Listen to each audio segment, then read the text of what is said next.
수진이가 집을 나간 뒤로 우리 집은 얼어붙었어요. 진수는 저를 보는 눈빛이 차가워졌답니다.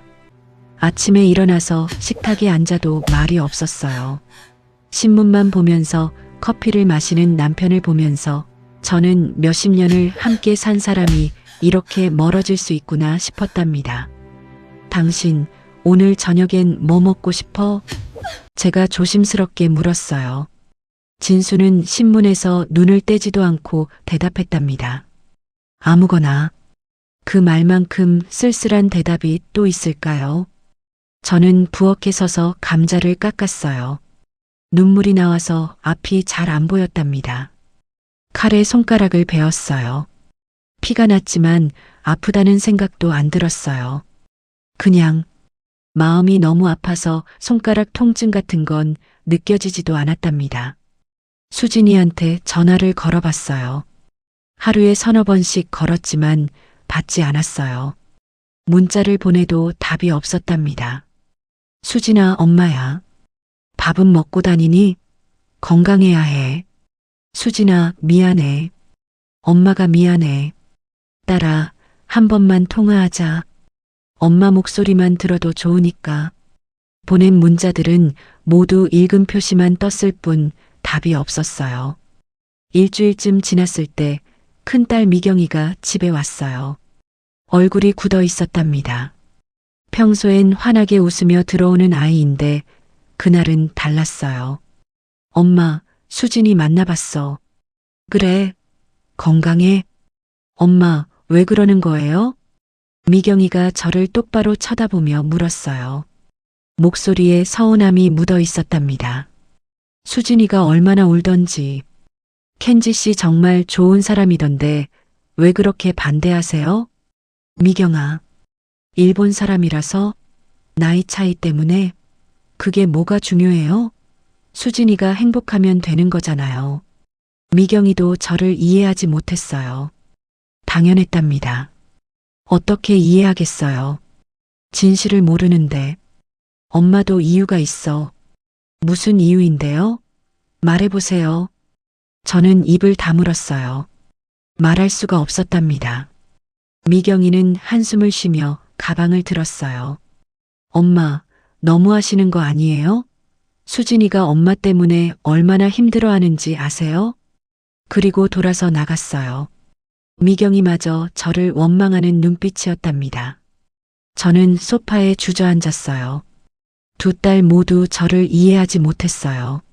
남편도 저를 멀리했고요.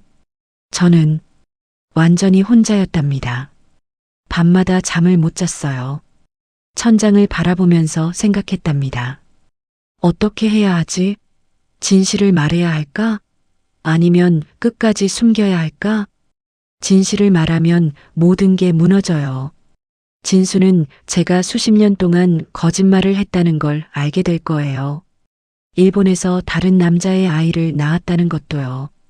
딸들도 충격받을 거예요. 엄마가 이런 과거를 숨기고 살았다니. 엄마를 어떻게 봐야 할지 모를 거예요. 하지만 숨기면 수진이와 켄지가 결혼하게 돼요. 남매끼리 결혼하는 거예요. 그건 절대 안 돼요. 저는 이불을 뒤집어 쓰고 울었답니다. 소리 죽여서 울었어요. 옆에서 자는 진수가 깰까 봐요. 어느 날 밤 진수가 물었어요. 당신 혹시 무슨 병이라도 있어? 예. 요즘 너무 이상해. 밥도 안 먹고 밤마다 뒤척이고. 병원 가봐. 병원으로 해결될 문제가 아니에요. 제 마음의 병은 약으로 고쳐지지 않는답니다. 괜찮아. 괜찮아 보이지 않아. 그리고 수진이한테 사과해. 당신이 너무 심했어. 사과로 해결될 일이 아니에요. 하지만 그 말도 할 수 없었답니다. 진수는 한숨을 쉬고 등을 돌렸어요. 곧 코 고는 소리가 들렸답니다. 저는 다시 혼자였어요. 2주쯤 지났을 때 켄지한테서 전화가 왔어요. 장모님, 저 켄지입니다. 심장이 쿵 내려앉았어요. 장모님, 수진 씨를 정말 사랑합니다. 제발 저희 결혼을 허락해 주세요. 켄지의 목소리는 간절했어요. 절박했답니다. 안 돼요. 왜입니까? 이유를 말씀해 주세요. 제가 고칠 수 있는 거라면 뭐든 고치겠습니다. 이유를 어떻게 말해요? 당신이 수진이 오빠라고 말할 수 없어요. 장모님, 제발 수진이를 놓아주세요. 그게 당신한테도 좋은 거예요. 무슨 말씀이신지 이해할 수 없습니다. 저도 알아요. 이해할 수 없죠. 하지만 진실을 말할 순 없었답니다. 부탁이에요, 켄지 씨. 전화를 끊었어요. 손이 떨렸답니다. 그날 저녁 저는 결심했어요. 켄지를 다시 만나야겠다고. 그리고 진실을 말해야겠다고요. 아들이니까. 제가 낳은 아들이니까 이해해 줄지도 몰라요. 수진이가 동생이라는 걸 알려주면 켄지가 스스로 물러날 거예요. 다음 날 켄지에게 문자를 보냈어요. 켄지 씨, 만나서 할 얘기가 있어요. 혼자 나올 수 있어요? 답장이 금방 왔답니다. 네, 언제 어디서 뵐까요? 저는 사람 없는 공원으로 장소를 정했어요. 공원 벤치에서 기다렸어요. 햇살이 따뜻했지만 제 마음은 얼어붙어 있었답니다. 손이 계속 떨려서 주머니에 넣었다 뺐다 반복했어요. 켄지가 왔어요. 역시 단정한 모습이었답니다. 장모님, 앉으세요. 켄지가 제 옆에 앉았어요. 저는 한참을 말을 꺼내지 못했답니다. 장모님, 무슨 말씀을 하려고 하시는 겁니까? 켄지 씨, 목이 메었어요. 어떻게 시작해야 할까요? 사실은 그때였어요. 휴대폰이 울렸답니다. 미경이었어요. 엄마, 큰일 났어. 수진이가, 빨리 와. 뭐, 수진이가? 응급실이야, 엄마. 빨리. 전화가 끊겼어요. 저는 황급히 일어났답니다. 죄송해요, 켄지 씨. 급한 일이 생겨서. 무슨 일입니까? 수진이가 병원에. 켄지의 얼굴이 하얗게 변했어요. 제가 모셔드리겠습니다. 우리는 함께 병원으로 달려갔답니다. 응급실 앞에 미경이가 서 있었어요. 얼굴이 창백했답니다. 수진이는 안에 있어. 엄마, 수진이가. 미경이가 울먹였어요. 왜? 무슨 일인데? 쓰러졌대. 집에서 혼자 있다가. 그때 응급실 문이 열리고 의사가 나왔어요. 보호자분이세요? 네, 제가 어머니예요. 환자분 괜찮습니다. 다만 의사가 잠시 망설이더니 말했어요. 임신 초기세요. 약 3개월 정도 되신 것 같습니다. 무리하셨는지 출혈이 좀 있었는데 다행히 안정됐습니다. 임신. 그 말을 듣는 순간 눈앞이 캄캄해졌어요. 뒤에서 켄지가 숨을 들이키는 소리가 들렸답니다. 임신이요? 미경이도 놀란 표정이었어요. 저는 다리에 힘이 풀려서 벽에 기댔답니다. 세상이 빙글빙글 돌았어요.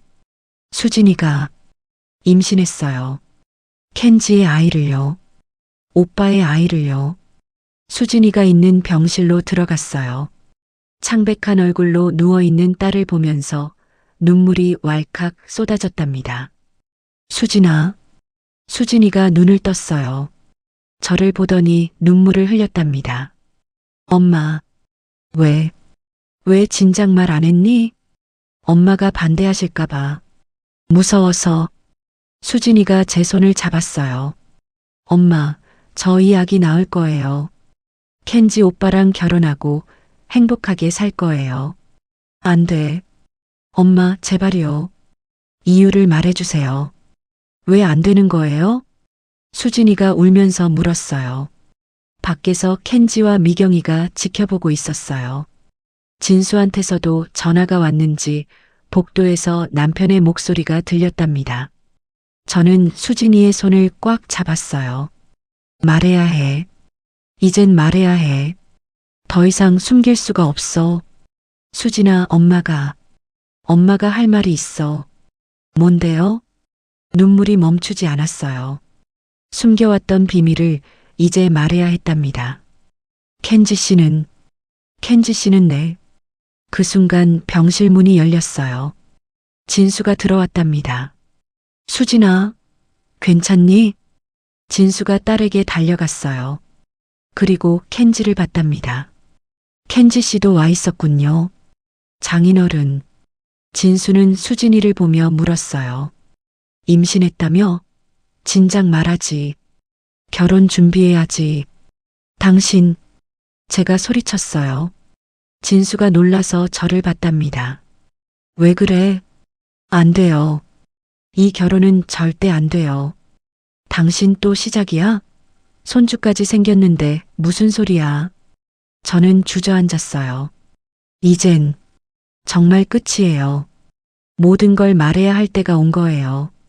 병실에서 나온 후 저는 병원 복도 끝 계단에 앉아 있었어요. 말하려고 했어요. 진짜로요.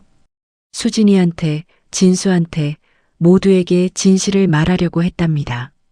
하지만 막상 입을 열려니 목소리가 나오지 않았어요. 수진이의 창백한 얼굴을 보면서 임신했다는 의사의 말을 듣는 순간 모든 말이 목구멍에서 돌처럼 굳어버렸답니다. 결국 아무 말도 못했어요.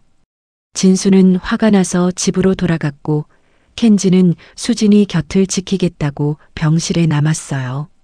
미경이는 저를 걱정스럽게 바라보다가 아이 때문에 먼저 집에 갔답니다.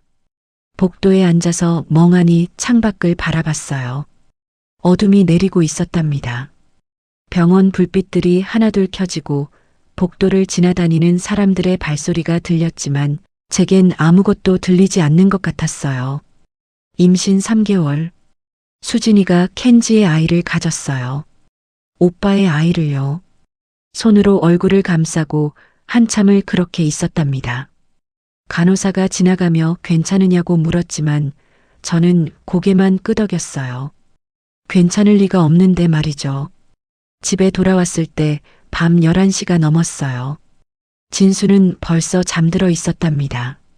아니, 자는 척하고 있었어요. 제가 방에 들어가도 눈을 뜨지 않았거든요. 등을 돌리고 누운 남편의 뒷모습이 낯설었답니다. 40년 가까이 함께 산 사람인데 이렇게 멀게 느껴진 적이 없었어요. 저는 조용히 옷을 갈아입고 침대 끝에 앉았어요. 잠을 자려고 누웠지만 눈이 감기지 않았답니다. 천장만 멍하니 바라봤어요. 옆에서 진수의 숨소리가 규칙적으로 들렸지만 그 소리조차 멀게 느껴졌답니다. 새벽 4시쯤 저는 일어나 거실로 나왔어요. 소파에 앉아서 창밖을 바라봤답니다. 아직 어두웠어요. 가로등 불빛만 희미하게 보였죠. 서랍을 열고 그 은팔찌를 꺼냈어요. 히로시 씨가 선물했던 것. 35년 넘게 숨겨왔던 것. 팔찌를 손에 쥐고 울었어요. 소리 없이 울었답니다. 눈물이 손등으로 떨어졌고 은팔찌가 눈물에 젖었어요. 이 모든 게 제 잘못이에요. 이 팔찌를 버리지 못하고 간직한 것도 진실을 숨기고 산 것도 모두 제 잘못이랍니다. 일주일 후 아침 우편함을 열었을 때 편지가 하나 와 있었어요. 일본 우표가 붙어 있었답니다. 보낸 사람 이름을 보는 순간 심장이 멎었어요. 야마모토 켄지. 손이 떨려서 편지를 제대로 잡을 수가 없었답니다. 부엌 식탁에 앉아 편지를 뜯었어요. 정갈한 한글로 빼곡히 쓰여 있었답니다. 첫 줄을 읽는 순간 숨이 멎었어요. 저는 당신이 제 친어머니라는 걸 이제야 알게 되었습니다. 편지를 읽으면서 눈물이 멈추지 않았어요. 켄지가 모든 걸 알고 있었어요. 히로시 씨가 죽기 전에 진실을 말해줬다고 했어요. 제가 얼마나 힘들게 일본에 오게 됐는지, 아들을 낳고 얼마나 괴로워했는지, 한국으로 돌아가기 위해 얼마나 애썼는지요. 편지 중간에 이런 문장이 있었답니다. 어머니를 원망하지 않습니다. 어머니도 피해자셨다는 걸 압니다. 그 문장을 읽으면서 눈물이 더 쏟아졌어요. 하지만 편지 끝부분은 더 가슴이 아팠답니다. 하지만 저는 수진 씨를 사랑합니다. 어머님도 모르셨죠? 수진 씨가 제 동생일 줄은 세상이 이렇게 좁을 줄 몰랐습니다. 편지를 다 읽고 나서 저는 식탁에 얼굴을 묻고 한참을 울었답니다. 켄지도 괴로워하고 있었어요. 사랑하는 사람이 동생이라는 걸 알았으니까요. 그때 진수가 거실로 나왔어요. 황급히 편지를 접어 앞치마 주머니에 넣었답니다. 눈물을 닦았지만 얼굴이 붓고 눈이 빨개진 걸 어떻게 숨기겠어요. 진수는 제 얼굴을 보더니 그냥 부엌으로 갔어요. 커피를 타는 소리만 들렸답니다. 말도 걸지 않았어요. 저한테 화가 나 있었겠죠. 오후에 켄지한테서 전화가 왔어요. 편지를 받았냐고 만나서 얘기할 수 있겠냐고 물었답니다. 저는 잠시 망설였지만 만나기로 했어요. 조용한 카페로 장소를 정했답니다. 카페로 가는 길 발걸음이 무거웠어요. 35년 만에 아들과 제대로 마주 앉아 이야기하게 될 거예요. 어떤 말을 해야 할까요? 무슨 얼굴로 아들을 봐야 할까요? 카페에 먼저 도착해서 창가 자리에 앉았어요. 밖으로 비가 내리고 있었답니다. 가을비였어요. 차갑고 쓸쓸한 빗소리가 유리창을 두드렸어요. 커피를 시켰지만 한 모금도 마시지 못했답니다. 켄지가 들어왔어요. 검은 코트 어깨가 빗물에 젖어 있었어요. 저를 보더니 천천히 걸어왔답니다. 마주 앉았어요. 한참 동안 아무도 말하지 않았답니다. 그냥 서로를 바라봤어요. 이렇게 가까이에서 아들을 보는 건 처음이었어요. 히로시 씨를 닮았지만 자세히 보니 제 젊은 시절 모습도 보였답니다. 눈매, 미간, 손 모양까지요. 켄지가 먼저 입을 열었어요. 처음 뵙겠습니다. 아들 켄지입니다. 그 말을 듣는 순간 눈물이 왈칵 쏟아졌어요. 참으려고 했지만 안 됐답니다. 한참을 울고 나서야 고개를 들 수 있었어요. 켄지는 조용히 기다려주고 있었답니다. 얼굴에 슬픔과 연민이 어려 있었어요. 그 눈빛을 보면서 이 아이가 정말 제 아들이구나 실감했답니다. 켄지가 천천히 이야기했어요. 어렸을 때 어머니가 없어서 외로웠다고 하지만 히로시 씨가 최고의 아버지였다고요. 돌아가시기 전에 모든 진실을 말해줬고 그제야 이해했다고 했답니다. 히로시 씨 얘기를 들으면서 가슴이 찢어졌어요. 그 사람도 저를 평생 잊지 못했다니. 한국까지 사람을 보내 찾으려 했지만 제가 이름을 바꿔서 찾을 수 없었대요. 마지막 순간까지 저를 생각했다고 했답니다. 켄지가 제 손을 잡았어요. 따뜻한 손이었답니다. 그리고 물었어요. 어떻게 해야 하냐고. 수진이를 사랑하지만 동생이라는 걸 이제 알았다고. 포기해야 하는 걸 알지만 마음이 제 뜻대로 되지 않는다고요.